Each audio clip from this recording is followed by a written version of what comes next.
buenas tardes. El día de hoy vamos a presentar el simposio titulado Identificación de genes y áreas cerebrales asociadas con la respuesta farmacológica en pacientes con trastornos afectivos. Soy la doctora Claudia Becerra Palars, directora médica de Servicios Clínicos del Instituto Nacional de Psiquiatría. Tengo el gusto de presentar a ustedes al doctor Valente Cedillo Ríos. El doctor Cedillo es médico radiólogo, egresado de la Facultad de Medicina de la Universidad Nacional Autónoma de México. Es especialista en resonancia magnética y en neuroimagen.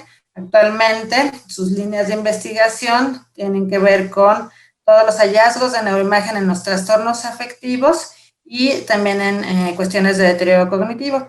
El doctor es maestrante en ciencias médicas y nos va a hablar el día de hoy de la neuroimagen en el trastorno bipolar y sus generalidades. Adelante, doctor.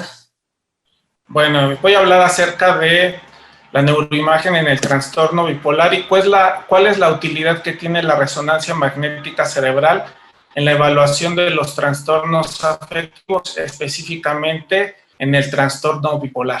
Bueno, la resonancia magnética es útil porque nos permite darle seguimiento y respuesta al tratamiento, identificar signos morfológicos específicos, tanto signos crónicos, tardíos, no específicos, y también nos permite realizar el diagnóstico diferencial cuando tenemos dos trastornos psiquiátricos primarios.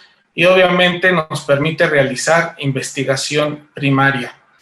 Para emplear esta herramienta, tenemos que la evaluación se hace de dos formas. La evaluación neuroradiológica morfológica puede ser a través de una evaluación cualitativa y esta se va a realizar a través de una evaluación visual y una evaluación cuantitativa. Esta se realiza mediante una evaluación computada y las técnicas que actualmente se realizan es la morfometría basada en el voxel, evaluación de superficie y la volumetría.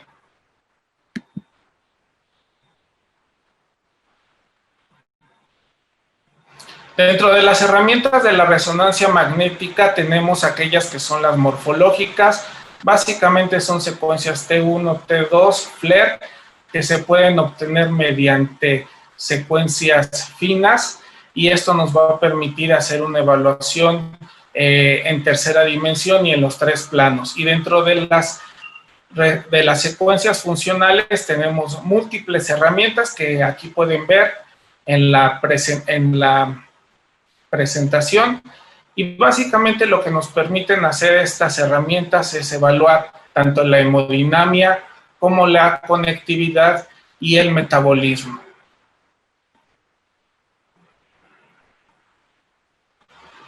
El objetivo es identificar estructuras anatómicas que podemos identificar aquí en el esquema, como el tálamo, el hipotálamo, aquellas estructuras que han estado identificadas por la literatura y ver cuál es la relación, identificarlo a través de circuitos que también podemos ver. Algunos de ellos tienen una retroalimentación positiva o negativa y la desregulación de las estructuras tanto corticales como del sistema límbico es lo que nos va a dar una desregulación y esto puede condicionar síntomas que tanto en el afecto, la conducta o la cognición. Dentro de los estudios morfológicos más importantes y trascendentales está donde se encontró que la corteza prefrontal es menor en aquellos pacientes con trastorno bipolar. También se ha identificado de forma muy reiterativa los cambios en la reducción de la sustancia gris en el cíngulo anterior izquierdo. Aquellas pérdidas de sustancia gris están asociadas más a un ciclaje rápido. El hipocampo se ha encontrado que es una estructura que se afecta de forma importante y en fases tardías, junto con los cambios en el tamaño de la corteza prefrontal y así como el aumento de la actividad de la amígdala y sobre todo del núcleo caudado, que se encuentra aumentado o disminuido en diferentes series.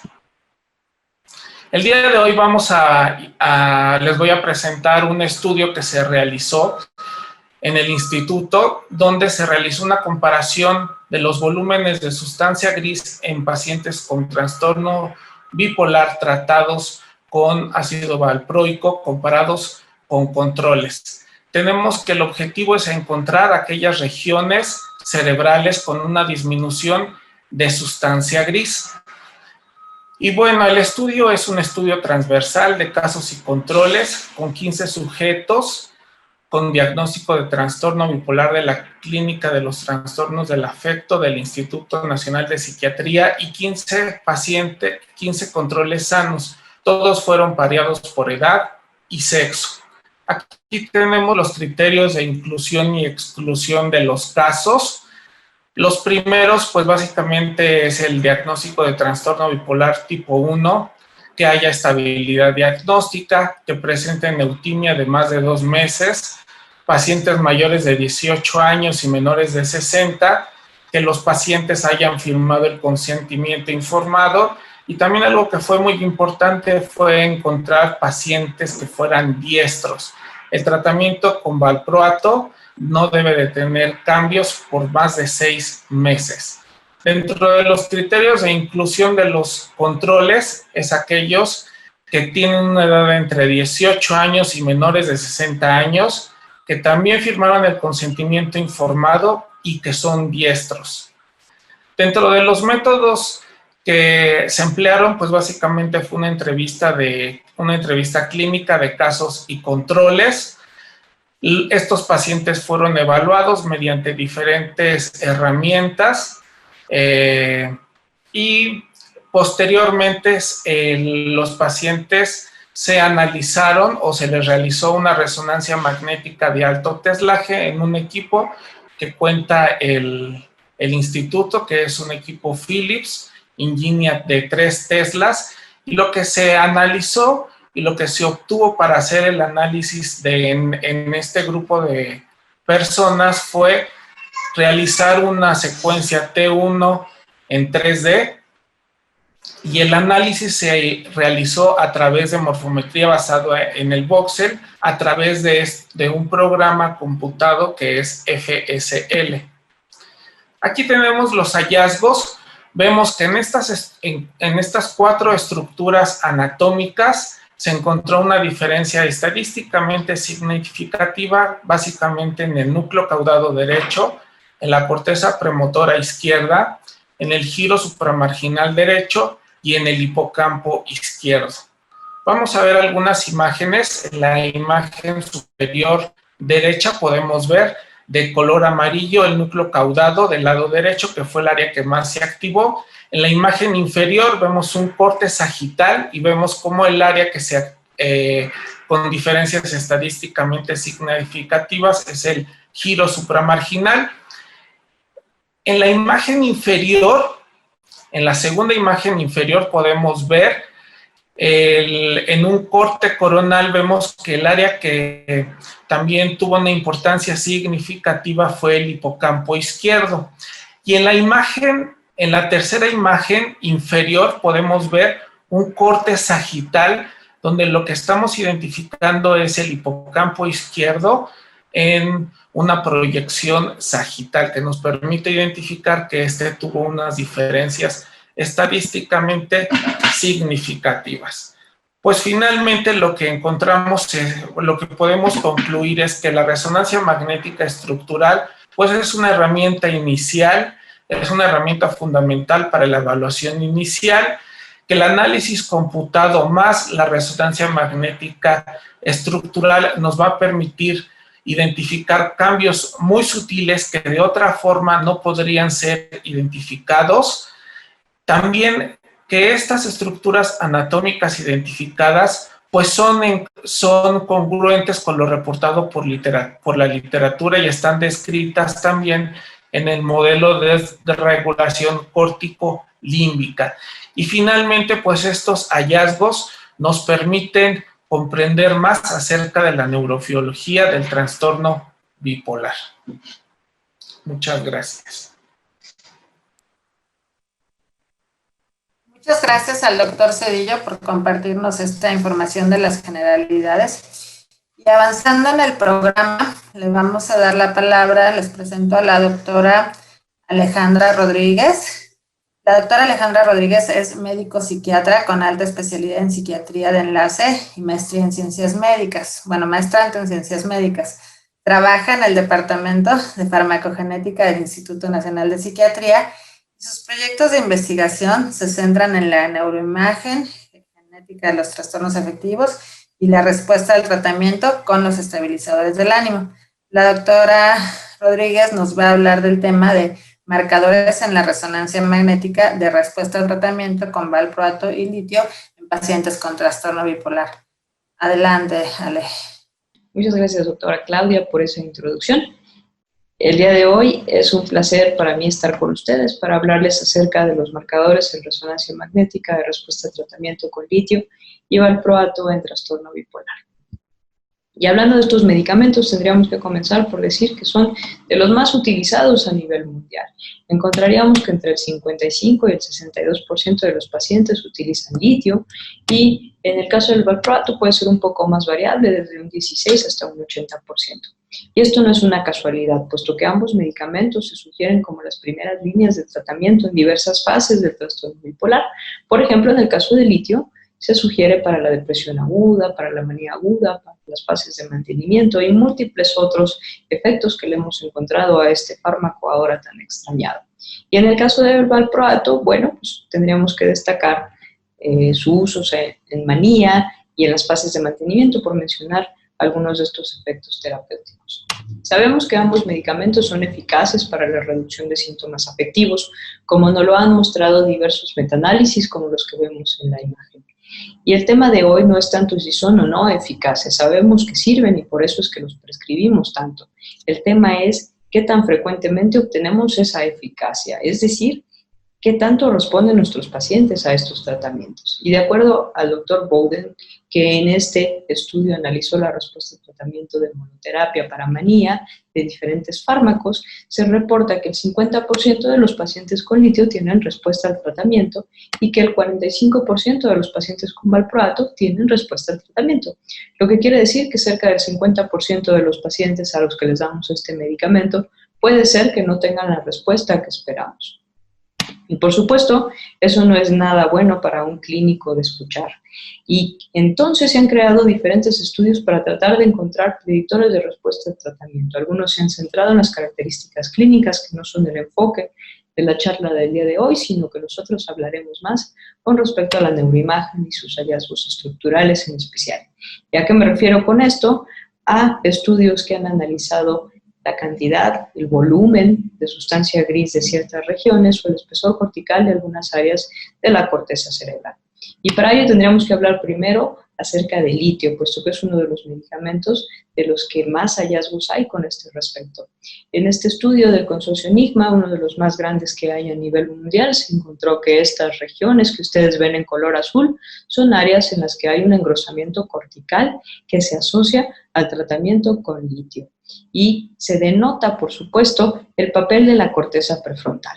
En otros estudios posteriores, un estudio realizado por nuestro equipo de trabajo, encontramos nuevamente que nuestros pacientes en tratamiento con litio tuvieron un espesor cortical mayor que los pacientes en tratamiento con valproato en la corteza orbitofrontal, lo que nos habla probablemente que esta región, la corteza orbitofrontal, es una de las áreas en donde podríamos exhibir mejor los efectos de este tipo de tratamientos. Por su parte, también es importante mencionar los estudios que se han hecho con respecto a la respuesta al tratamiento y los cambios en sustancia gris en el caso del litio. En este estudio se hizo un seguimiento a 16 semanas de 3 grupos, uno en tratamiento con litio, otro con valproato y otro de controles, y lo que se hizo fue ver el volumen de sustancia gris que iban teniendo los pacientes. Los hallazgos son bastante interesantes, puesto que se encontró que los pacientes en tratamiento con litio tuvieron un incremento progresivo del volumen de sustancia gris que tuvo un pico en la semana número 10 y que aparte de todo esto se asoció a la respuesta antidepresiva del medicamento. Y esto es algo muy interesante, puesto que es la primera vez que se asoció que un cambio estructural pudiera ser un ejemplo o un marcador de una respuesta terapéutica a un medicamento para el trastorno bipolar. Posteriormente, en el caso del valproato, los estudios pueden ser un poquito menos homogéneos, pero sí se ha encontrado evidencia, como en este estudio que vemos, que hay algunas regiones que crecen o que tienen un incremento del espesor cortical relacionado al uso crónico con valproato. Y nuevamente se destaca en estas áreas que tienen ustedes en color naranja, en especial la corteza prefrontal, nuevamente como una región probablemente en donde se marque el efecto de estos medicamentos. Y todo esto que hemos hablado, es importante mencionar que mide la respuesta solamente con respecto a una fase aguda, como una fotografía del padecimiento en el que solamente veríamos la disminución del 50% o más de la puntuación de ciertas escalas sintomáticas, como la escala de Young o la escala de Hamilton. Y hablando de esto, pues sí tendríamos los porcentajes que ya mencionábamos, ¿no? El 50% de los pacientes responden a litio y el 45% responden a valproato. Pero el tema aquí es que el trastorno bipolar pareciera que es mucho más una película que una fotografía y que entonces probablemente necesitemos un modo de medir la respuesta al tratamiento que sea mucho más global y que sea una medición a largo plazo, que probablemente incluya también la severidad y duración de los episodios antes y después del tratamiento, si es que existe polifarmacia y la adherencia al mismo tratamiento. El doctor Alda, para ello, creó una escala en donde incluyó todos estos ítems. Inicialmente fue creada para el litio, pero también se ha hecho versiones validadas para su uso con otros medicamentos, como lo es el valproato.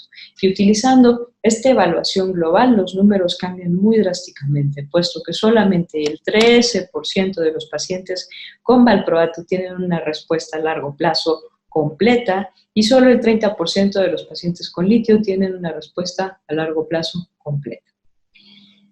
Por lo tanto, tendríamos unas probabilidades todavía menores que el volado que nos aventábamos en la respuesta aguda, para lo que sería bastante útil tener algún tipo de marcadores específicos en resonancia magnética que nos pudieran ayudar a saber si a mi paciente le va a funcionar o no el tratamiento que le pienso dar.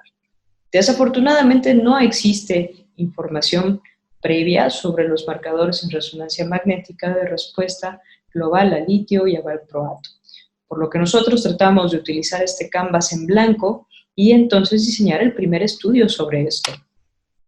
Así que diseñamos un estudio con el objetivo de comparar el espesor cortical de pacientes con respuesta completa e incompleta al tratamiento con valproato y litio para trastorno bipolar. Es un estudio transversal, comparativo, homodémico, con 60 pacientes que tuvieron diagnóstico de trastorno bipolar tipo 1 de la Clínica de Trastornos del Afecto y 20 controles. En este estudio de diferentes fases, inicialmente hicimos el reclutamiento de los pacientes, 30 pacientes en tratamiento con litio, variados por edad y sexo, con 30 en tratamiento con valproato y posteriormente los 20 controles. Realizamos posteriormente una entrevista en la que hicimos una escala de Young y una escala de Hamilton, precisamente para corroborar que estuvieran en neutimia nuestros pacientes, la escala de Alda para poder distinguir aquellos respondedores completos de los incompletos y la entrevista de Mini para los controles. Posteriormente realizamos una resonancia magnética en un resonador de 3 teslas, que es el que tenemos en el instituto, en una secuencia T1-3D, y esas imágenes se exportaron a un software llamado Brain Voyager en su versión 20.6, que fue de donde obtuvimos el análisis del espesor cortical. Todos estos datos los exportamos para realizar un análisis estadístico en el que utilizamos medias y desviación estándar, la prueba exacta de Fisher para comparar las variables categóricas, la prueba T de Student para comparar variables continuas, utilizamos una ANCOVA para poder utilizar como variable dependiente el espesor cortical de las diversas áreas de Brodmann de la corteza prefrontal, como variable independiente la respuesta al tratamiento o los tratamientos y como covariables edad, sexo y escolaridad. Posteriormente a los análisis significativos les corrimos una regresión múltiple en la que corregimos por la presencia de antipsicóticos y benzodiazepinas, y son los resultados que les mostramos, los que ya están corregidos, por supuesto. Finalmente realizamos una correlación Taube de Kendall entre el puntaje de alta y el espesor cortical del área de Brodmann 46. Y estos son nuestros resultados. Encontramos 17 sujetos que tuvieron una respuesta incompleta al litio, 13 que tuvieron una respuesta completa al litio, y en el grupo de valproato fueron 23 los de respuesta incompleta y 7 los de respuesta completa. No encontramos diferencias sociodemográficas entre nuestros pacientes. Lo que sí encontramos fue una diferencia al compararlos con los controles con respecto a la escolaridad. Nuestros controles tuvieron una escolaridad mayor y fue justamente una de las razones por las que corregimos el análisis con esta variable. En el caso del resto de las variables clínicas, no encontramos diferencias entre los grupos de tratamiento ni de respuesta al tratamiento. En lo que sí encontramos diferencias fueron en el espesor cortical de nuestros pacientes. Habría que denotar de esta gráfica principalmente que nosotros no encontramos una diferencia entre el espesor cortical de nuestros pacientes con litio y valproato. Sí encontramos diferencias entre el valproato y los controles, en el que los controles tuvieron un espesor cortical mayor de diversas regiones, pero no en el caso de litio contra valproato. Posteriormente realizamos un análisis solo sobre los pacientes con litio para poder comparar los grupos de respuesta completa, incompleta y los controles. No encontramos ningún hallazgo significativo en ninguno de los dos hemisferios. En el caso del valproato, ahí la cosa se pone mucho más interesante, porque aquí sí encontramos múltiples hallazgos, aparte de diferencias que hay entre la presencia de un mayor espesor cortical de los controles y aquellos pacientes que tuvieron respuesta incompleta principalmente. El área más importante a denotar aquí es el área de Brodmann número 46, en donde encontramos dos diferencias importantes. Uno, que los pacientes con una respuesta incompleta exhibieron un espesor cortical menor a aquellos con respuesta completa, y que estos mismos pacientes también tuvieron un espesor cortical menor que los controles. Esto quiere decir que el área de Brodmann 46 derecha, lo que corresponde a la corteza dorsolateral, pues se afecta de un modo distinto de acuerdo a la respuesta al tratamiento con valproato, y que por lo tanto, pues es una región importante para preservar. Este sería el video de las diferencias que encontramos entre la respuesta completa y respuesta incompleta y el espesor cortical en los sujetos con valproato. Lo que ustedes ven en áreas de color naranja son aquellas regiones en las que los pacientes con respuesta completa tuvieron un mayor espesor cortical. Y justamente esta región que encontramos en color más naranjita corresponde a la corteza prefrontal dorsolateral derecha, que es el área de Brodmann 46 y nuestra región más significativa. En el análisis más estricto, corregido por fármacos y por otras covariables, significancia estadística se sostuvo, y entonces encontramos que hay una diferencia de casi 0.3 milímetros entre las dos poblaciones, lo que es algo muy importante con respecto al espesor cortical. Aunado a esto, corrimos una correlación, una tau V de Kendall, en el que encontramos una correlación positiva entre la puntuación de la escala de ALDA y el espesor cortical. Y esto quiere decir que a mejor respuesta hay una mejor preservación del espesor cortical de la corteza prefrontal dorsolateral derecha. Entonces, en nuestra discusión tendríamos que mencionar que no se encontraron diferencias en el espesor cortical prefrontal asociadas a la respuesta al tratamiento con litio, pero que sí encontramos una asociación del espesor cortical de la corteza prefrontal dorsolateral derecha y la respuesta al tratamiento con valproato medido con la escala de ALDA. Este es el primer estudio con respecto al espesor cortical en respuesta al valproato, por lo que es un estudio pionero. Y bueno, precisamente es importante destacar que la corteza prefrontal dorsolateral derecha es un área que debemos preservar, puesto que se encuentra implicada en la modulación conductual y afectiva, por mencionar algunas otras de sus funciones. Sabemos que existen factores genéticos y ambientales que influyen en su arquitectura, y que uno de ellos podría ser que exista un efecto neuroprotector del valproato sobre esta región.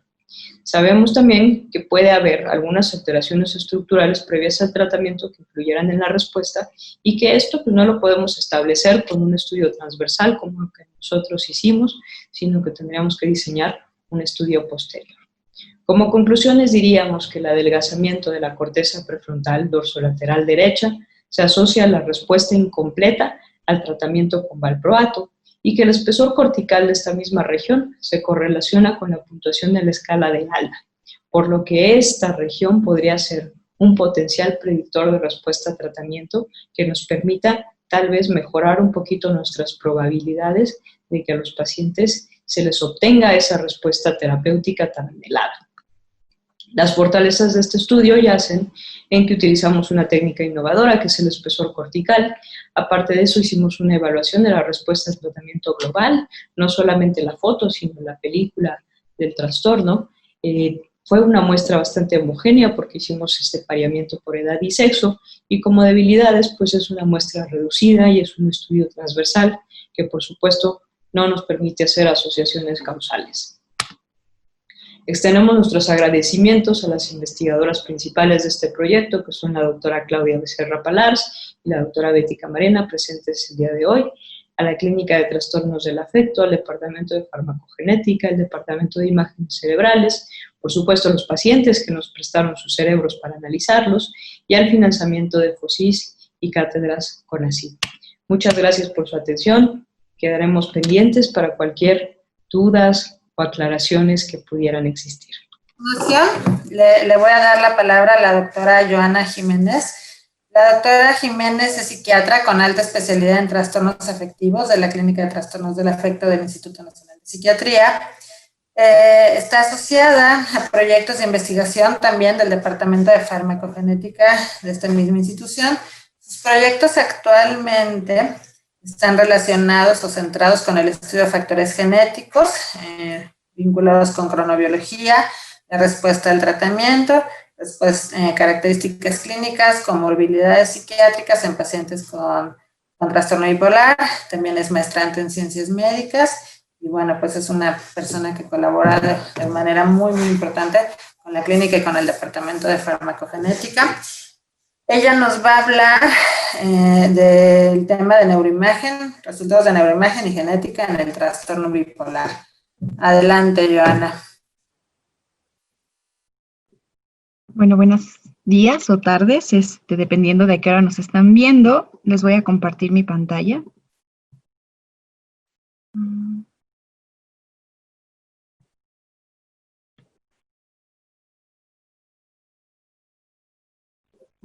Muy bien, muchas gracias por la introducción, doctora Becerra. Y pues sí, lo que yo les voy a hablar es de la siguiente parte del mismo estudio que estamos trabajando junto con el Departamento de Neuroimagen y de Farmacogenética. Y en este caso yo les voy a hablar de la neuroimagen genética en el trastorno bipolar, sobre todo con un enfoque en la respuesta a tratamiento.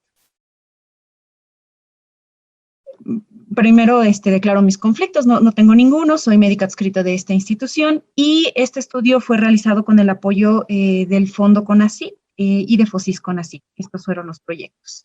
Tendríamos que empezar con qué es la neuroimagen genética.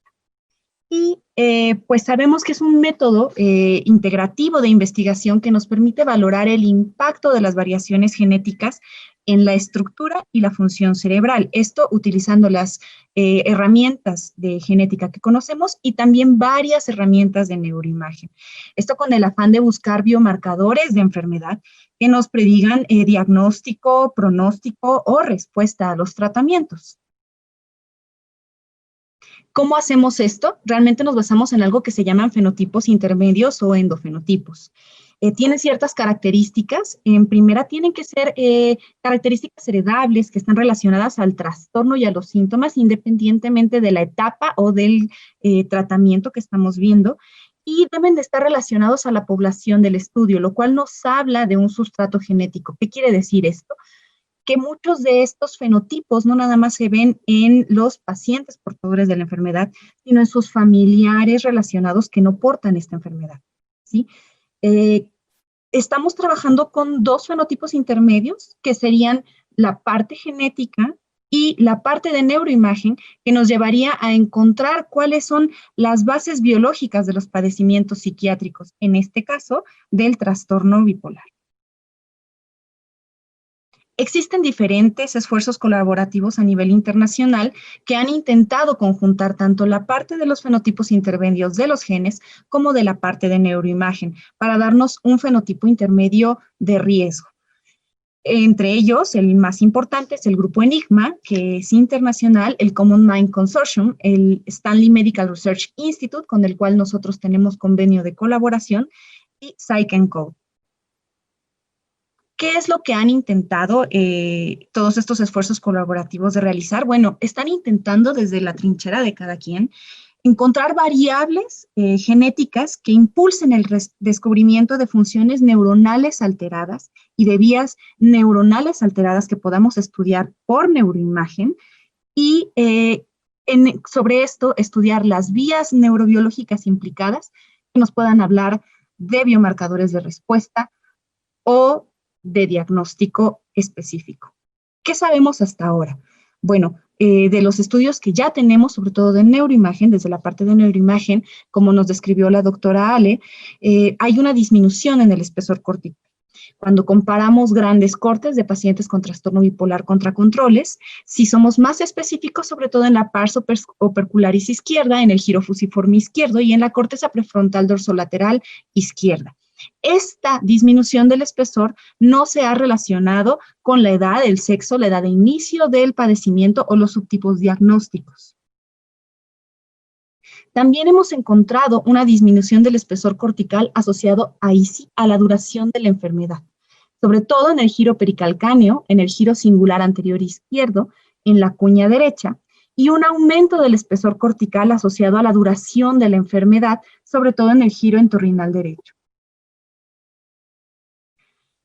Estas alteraciones se han relacionado en los estudios con los tratamientos. Por ejemplo, un espesor cortical aumentado se ha asociado a la toma de litio contra pacientes que tomaban cualquier otro estabilizador, en las regiones de interés del giro paracentral izquierdo y del giro paracentral superior.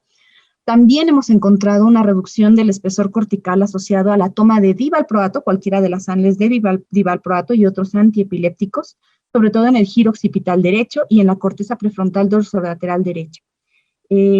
Se ha encontrado una reducción en la superficie cortical asociada a la toma de antipsicóticos atípicos, que son la otra gran herramienta de modulador de los estados del ánimo que tenemos en el trastorno bipolar, sobre todo en el giro frontal superior derecho, y esto no se ha asociado a el grosor cortical. Si hacemos un resumen de qué es lo que nos están diciendo estos estudios de neuroimagen que se han encontrado, es que hay una disminución en el espesor cortical, frontal y temporal en el trastorno bipolar, ya sea en la corteza prefrontal ventrolateral o en la dorsolateral.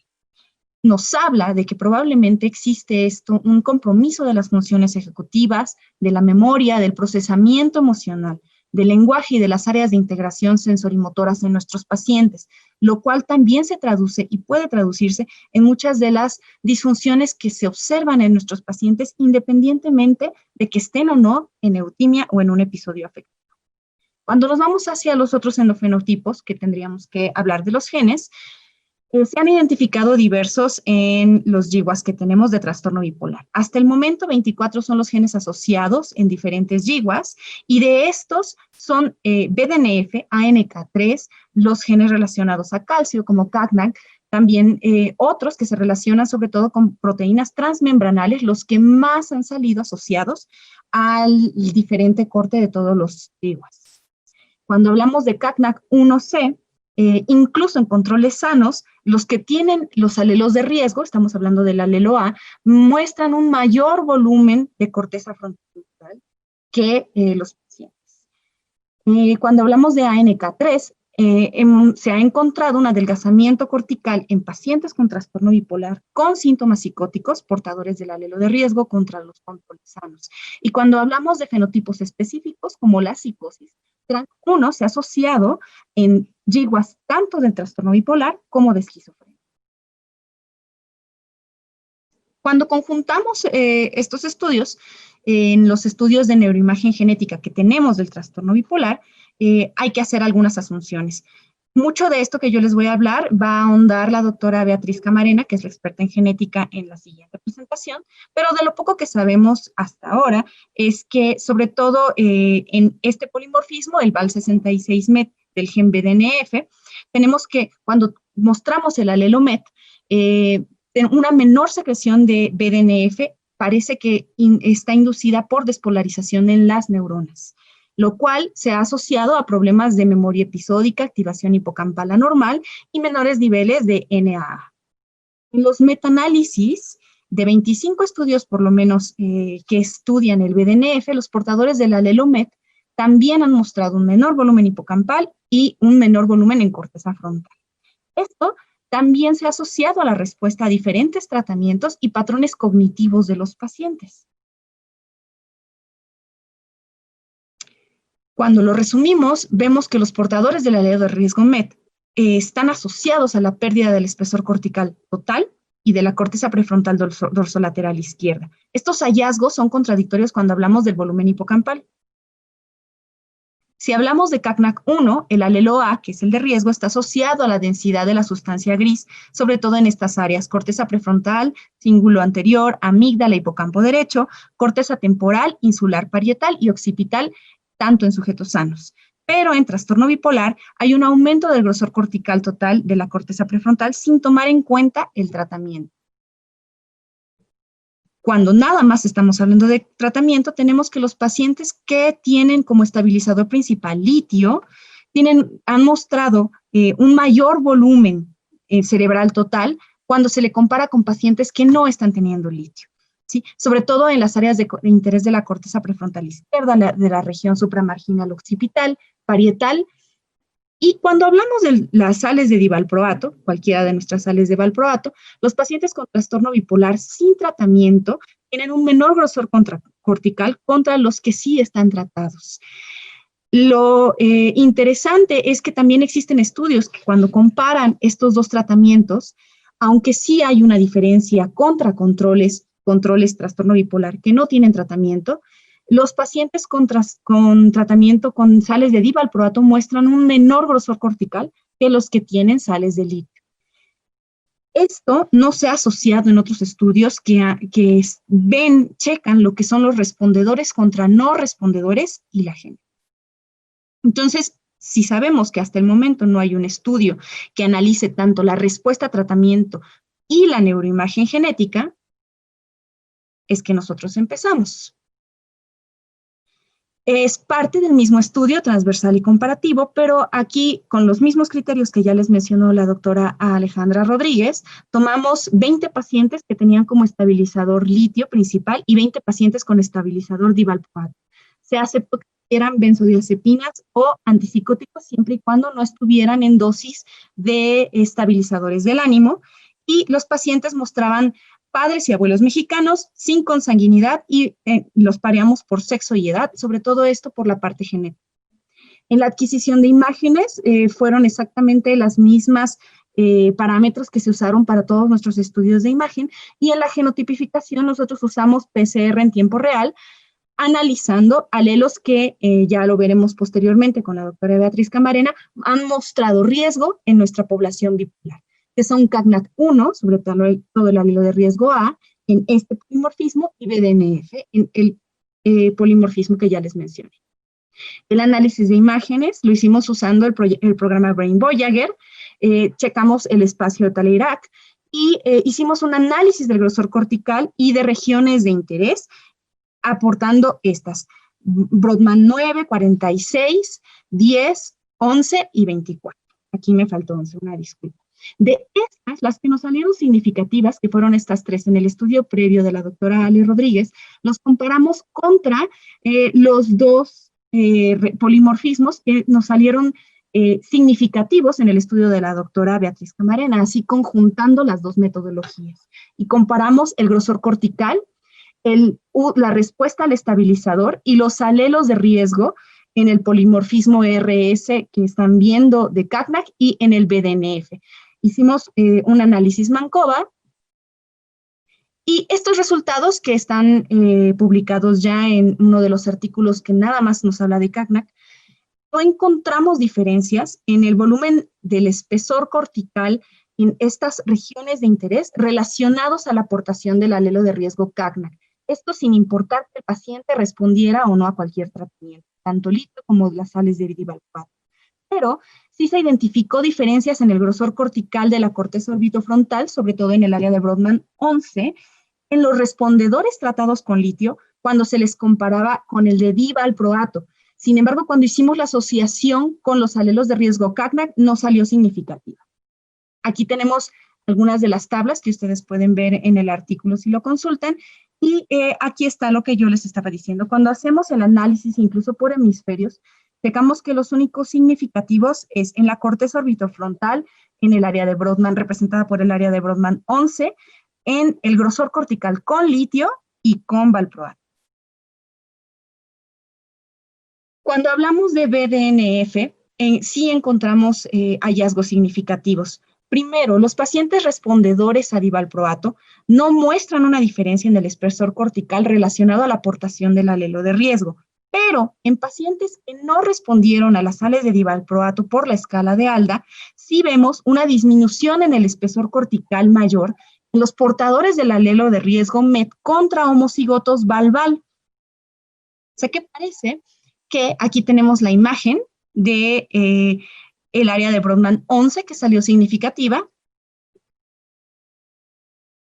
Y podríamos concluir en la parte de neuroimagen genética que el grosor de la corteza orbitofrontal, sobre todo en el área de Brodmann 11, está asociado a la respuesta de tratamiento con estabilizadores de ánimo, sea litio o divalproato, pero no se asocia al alelo de riesgo CACNAC.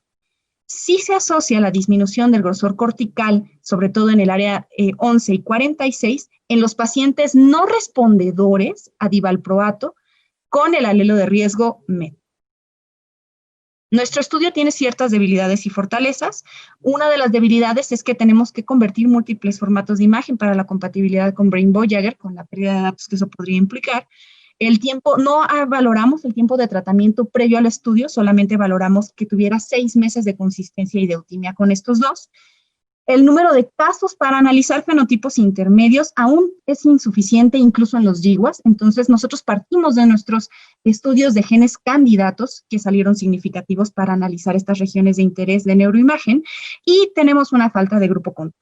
Pero nuestros grupos fueron pareados por múltiples categorías. Fue el primer estudio en neuroimagen genética en población con trastorno bipolar en México, del cual nosotros tenemos conocimiento y usa una técnica innovadora. ¿Cuál es el futuro o qué es lo que estamos haciendo ahora? Bueno, tenemos que encontrar primero una asociación genética más fuerte, porque la que tenemos hasta el momento en mexicanos de nuestra ancestría es limitada en todos los GWAS. Por lo tanto, estamos trabajando con protocolos colaborativos mundiales para obtener no nada más las imágenes, sino también GWAS que representen a nuestra población de manera genética. Tenemos que enfocarnos en la respuesta a tratamiento para hacer de todos estos estudios medicina translacional que se traduzca en mejorías para nuestra población. Y nos faltan más estudios comparativos entre respondedores contra no respondedores, con una mejor opción para valorar esta respuesta más allá de ALDA. Este es un esfuerzo colaborativo entre el Departamento de Farmacogenética, el Departamento de Neuroimagen y toda la clínica y los que comprenden la clínica de trastornos afectivos. Y pues muchísimas gracias. No sé si tengan preguntas después. Muchas gracias, Joana. Sí, vamos a tener al final algunos minutos para preguntas y respuestas por parte de los ponentes. Te agradecemos estos interesantes resultados y a continuación vamos a darle la palabra a la doctora Beatriz Camarena. La doctora Beatriz Camarena es jefa del Departamento de Farmacogenética, es nivel 2 del Sistema Nacional de Investigadores, tiene un doctorado en Ciencias Genómicas, tiene más de 27 años de experiencia en el área de la genética psiquiátrica, más de 70 publicaciones en el área de genética psiquiátrica. Sus líneas de investigación actuales van relacionadas con farmacogenética de los estabilizadores del ánimo, antidepresivos, antipsicóticos genética del suicidio, de los trastornos obsesivos compulsivos y los trastornos psicóticos. La doctora Camarena nos va a hacer favor de hablarnos del perfil genético de la respuesta farmacológica en el trastorno bipolar. Adelante, Betty. Sí, gracias. Sí, buenas tardes. Yo les voy a platicar acerca de un proyecto que de hecho estamos llevando a cabo en este momento. Ya estamos en la fase de presentar o de analizar todos los datos que hemos obtenido. Es un proyecto que de lo que trata es de encontrar el perfil tanto genético como de imagen en la respuesta a pues, varios fármacos que son utilizados con los pacientes con trastorno bipolar.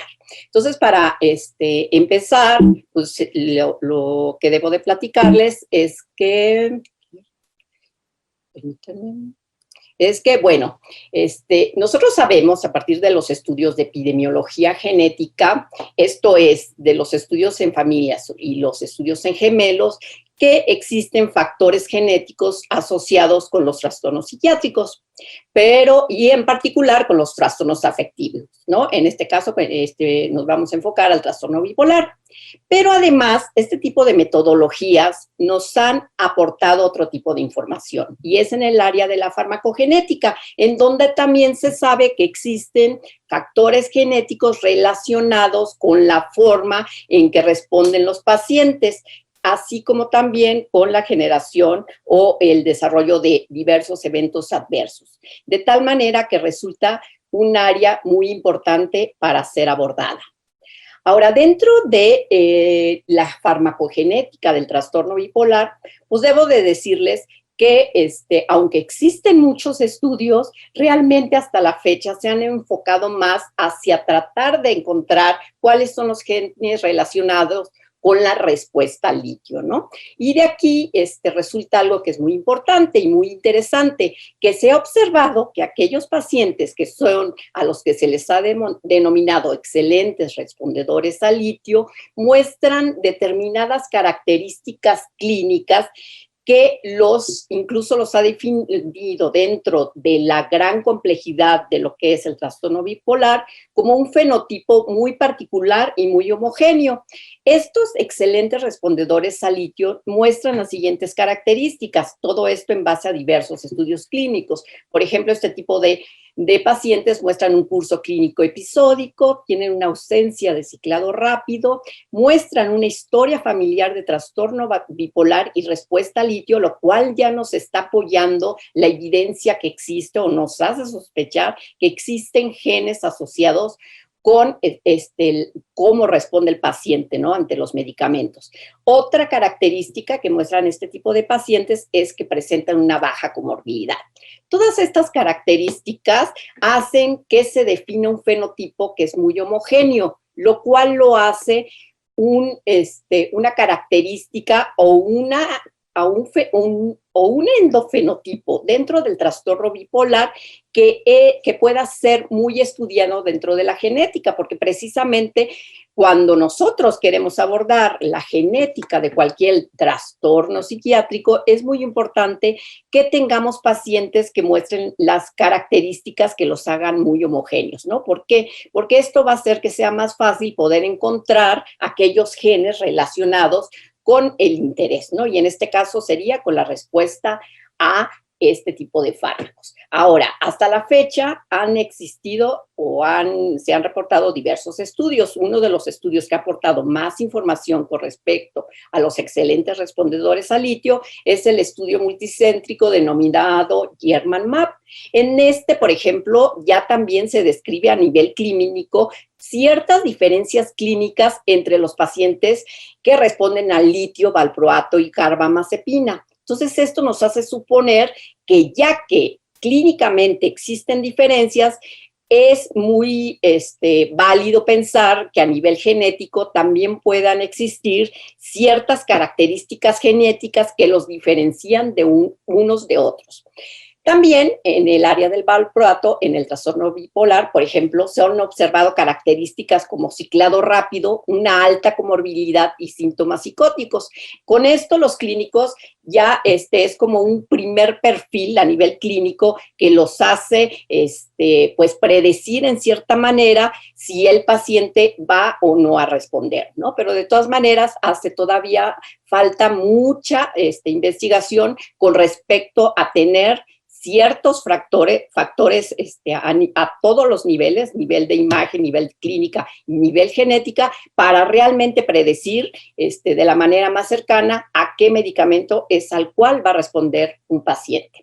Ahora, con respecto al valproato, desgraciadamente hasta la fecha existe muy poca información a nivel internacional, ¿no? De tal manera que es un área que a nosotros nos interesó y que creemos puede aportar mucha información, ¿no? Sobre todo que el valproato es otro de los medicamentos muy utilizado en el tratamiento del trastorno bipolar.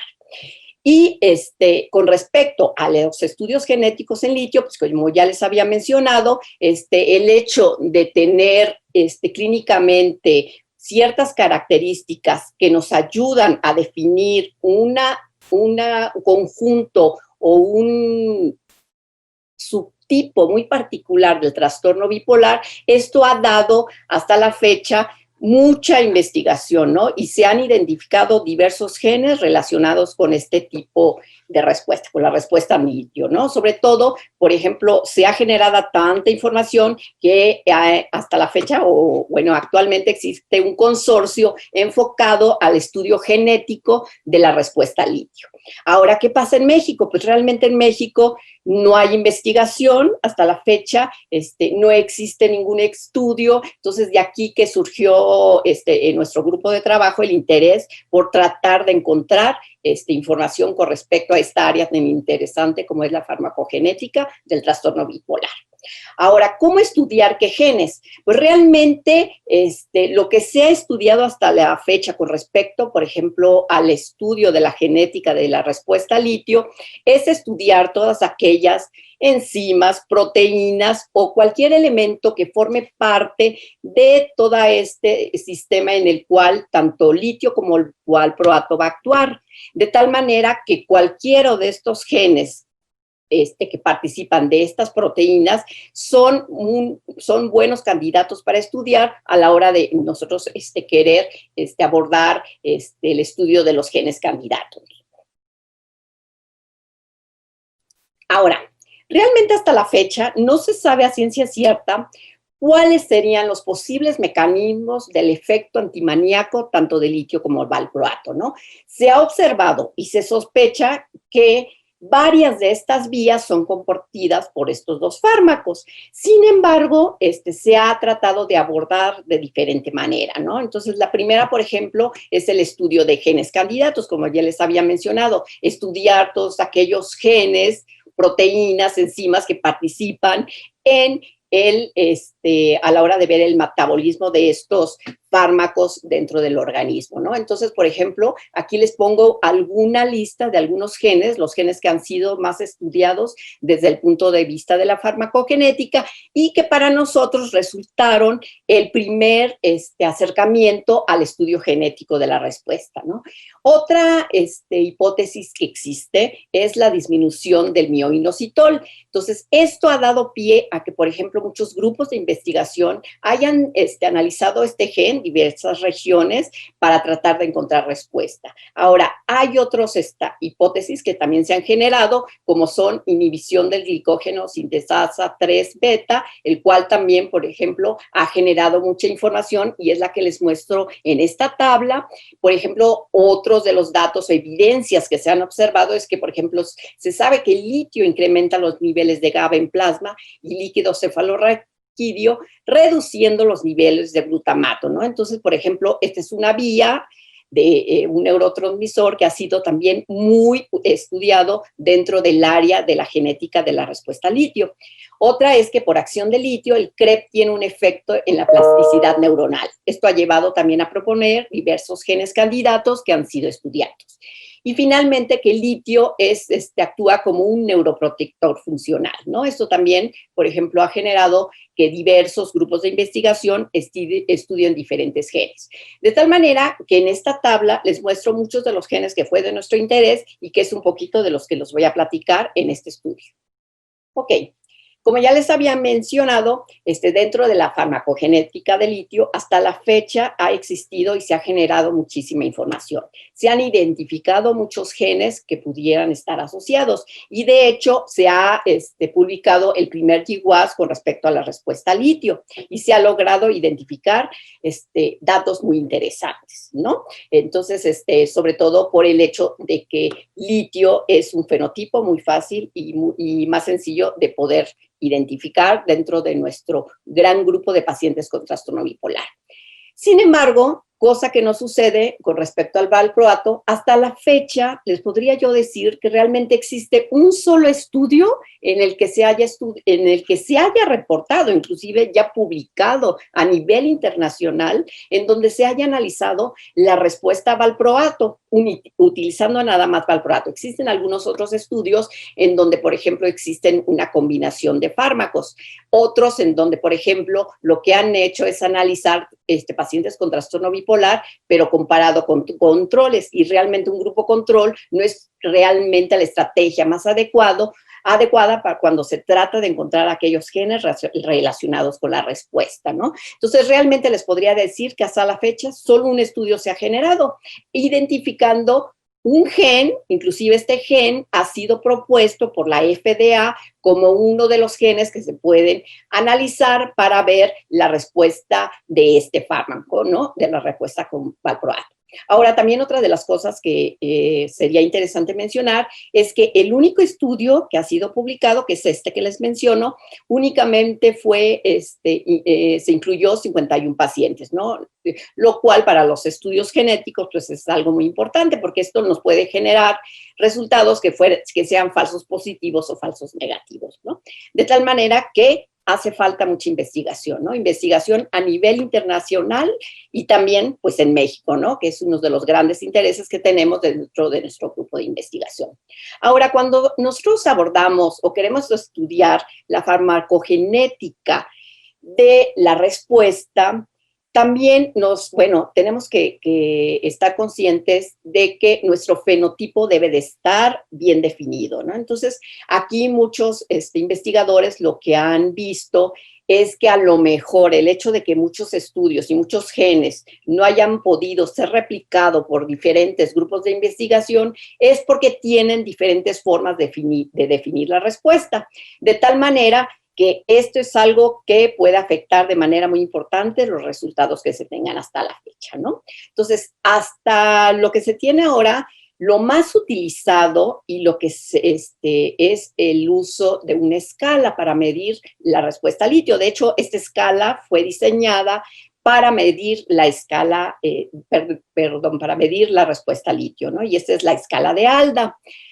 En esta lo que hace es, tenemos una calificación total en donde mide pues dos subescalas, la A y la B, para poder saber si responden o no nuestros pacientes, ¿no? De tal manera que se han analizado de diferentes formas. La más utilizada es dividirlo de manera dicotómica, en donde vamos a tener a los buenos respondedores, aquellos que tienen un ALDA total mayor o igual a 7, y los pobres respondedores con una ALDA total menor a 7, ¿no? Esta es una manera de estudiarlo. También hay otros estudios en donde los han hecho de manera cuantitativa, pero nosotros hasta la fecha hemos utilizado esta definición, ¿no? A través de la escala de ALDA para medir la respuesta con respecto al litio, ¿no? Ahora, con respecto a valproato, no hay una escala diseñada exactamente para medir su respuesta. Sin embargo,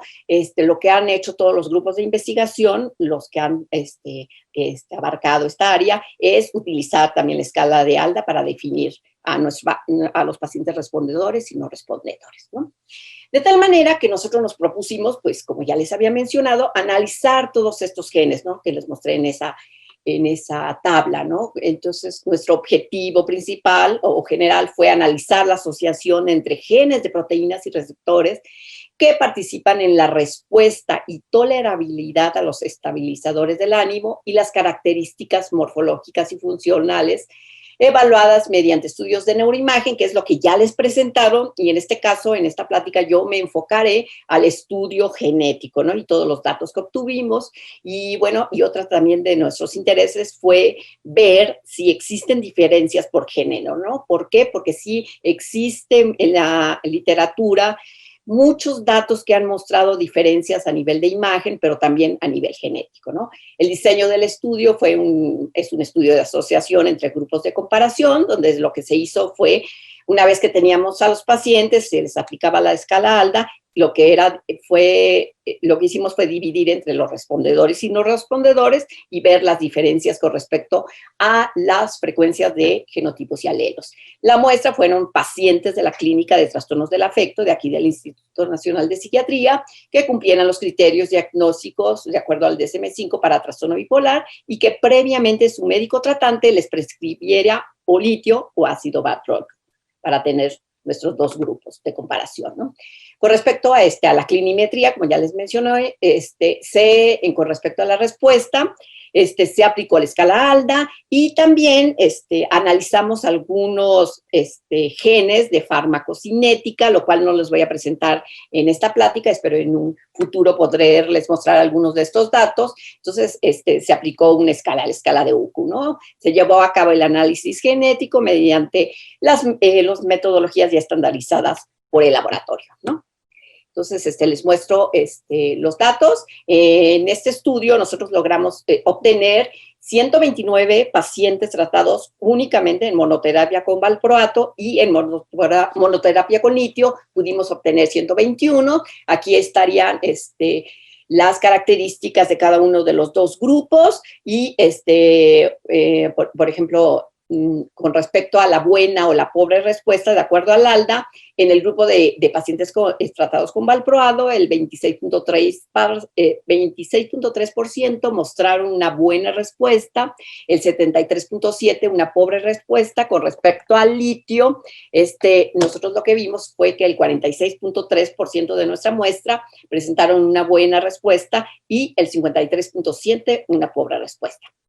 Bueno, nosotros realizamos el análisis de alrededor de 62 diferentes variantes localizadas en 22 diferentes genes, ¿no? Una vez que llevamos el análisis de todas estas regiones, nosotros logramos identificar estas regiones relacionadas con la respuesta al litio en pacientes con trastorno bipolar y que se los muestro a continuación. En segundo lugar, y otro de los datos muy interesantes, es que, por ejemplo, para el NTRK2, nosotros al analizar la respuesta contra respuesta en la muestra total, logramos encontrar diferencias estadísticamente significativas. Sin embargo, en las otras regiones que nosotros analizamos, nosotros encontramos diferencias por sexo, ¿no? Entonces, esto resulta en ser un dato muy interesante porque, por ejemplo, en el BDNF y en el de canales de calcio, ya previamente se han descrito o reportado diferencias con respecto a las diferencias a nivel genético asociadas con el hecho de ser pacientes hombres o mujeres, ¿no? Entonces, bueno, logramos identificar estas regiones y unen el BDNF. Esta región o este resultado replica hallazgos ya publicados con respecto a la respuesta. Con respecto a la COM, logramos identificar exactamente esta misma región asociada con la respuesta o no respuesta a litio. En relación al valproato, nosotros logramos identificar dos regiones en el gen BDNF, dos regiones con respecto al gen ABCB1, uno en el CRES, GRIN2B, NTRK2 y en el transportador a serotonina. En por ejemplo, nosotros logramos replicar los mismos hallazgos ya reportados previamente con respecto a BDNF, en donde esta región también fue asociada con la respuesta o no respuesta. En este caso nosotros lo encontramos en mujeres, en otros grupos de investigación no han llegado a hacer análisis por sexo. Con respecto al transportador a serotonina es otro de los genes que ha sido muy estudiado y se logró identificar una asociación, ¿no?, relacionada con la respuesta a valproato. Ahora, finalmente, nosotros llevamos a cabo, como sabemos, no solo un gen nos identifica o nos puede ayudar a identificar a aquellos pacientes que puedan o no tener respuesta al litio, sino que lo que nosotros vamos, o lo que todos los grupos de investigación en un futuro van a lograr identificar, es que diferentes genes o una serie de genes en conjunto estén identificando a aquellos pacientes que sean respondedores. De tal manera que nosotros lo que hicimos fue analizar los 22 diferentes genes, los 64 regiones, y hacer un análisis de interacción gen-gen. Una vez que hicimos este análisis de interacción gen-gen, nosotros logramos identificar una interacción entre el gen GRM5 y GRIN2B relacionado con la respuesta al litio, y GRIN2B, BDNF y GRM5 asociado con la respuesta al litio, ¿no? La interacción, en este caso, entre dos genes, estos dos genes que forman parte de la hipótesis que previamente fue propuesta por Malki, en donde menciona que el litio incrementa los niveles de GABA en plasma y líquido cefalorraquídeo, reduciendo los niveles de glutamato, de tal manera que nuestros resultados parecieran apoyar esta hipótesis. Y en el caso de la segunda interacción, que es esta que les muestro, en donde nuestros resultados están apoyando el hecho de que el litio actúa como un neuroprotector multifuncional. Ahora, si nosotros quisiéramos hacer un perfil genético de los dos fármacos, nosotros podemos identificar, por ejemplo, que GRIN2B y NTRK2, todo esto en base a los datos que obtuvimos en el presente estudio, parecieran diferenciar el hecho de que existe una respuesta diferencial entre el valproato, que se los muestro aquí en amarillo, comparado con el litio, ¿no? Entonces, aunque estos datos son preliminares, parecieran identificar que hay genes que identifican de manera muy interesante el hecho de que un paciente pueda o no responder de manera adecuada al medicamento. Finalmente, como conclusiones en el presente trabajo, pues logramos identificar genes asociados con la respuesta a valproato y litio en pacientes mexicanos con bipolar. Existen diferencias por género relacionados con el perfil genético en la respuesta a litio y valproato. Realmente pocos son los estudios que han llevado a cabo un estudio por sexo, lo cual, pues esto nos indica que sí es un área que nosotros tenemos que seguir estudiando, que hasta la fecha solo existe un estudio publicado con respecto a la genética de la respuesta al valproato. Nuestro estudio vendría a apoyar o vendría a aportar mucha información con respecto a genes relacionados con el tipo de respuesta. Nuestro estudio aporta hallazgos importantes relacionados con gente, como ya les había mencionado, con genes involucrados en el valproato. Logramos replicar algunos hallazgos con respecto a la respuesta al litio y logramos identificar la interacción gen-gen con respecto a la respuesta al litio en pacientes con trastorno bipolar. En resumen, porque finalmente todo este simposio fueron un poquito los hallazgos que hasta la fecha hemos obtenido con respecto a un estudio que estamos realizando en conjunto con la clínica de trastornos afectivos.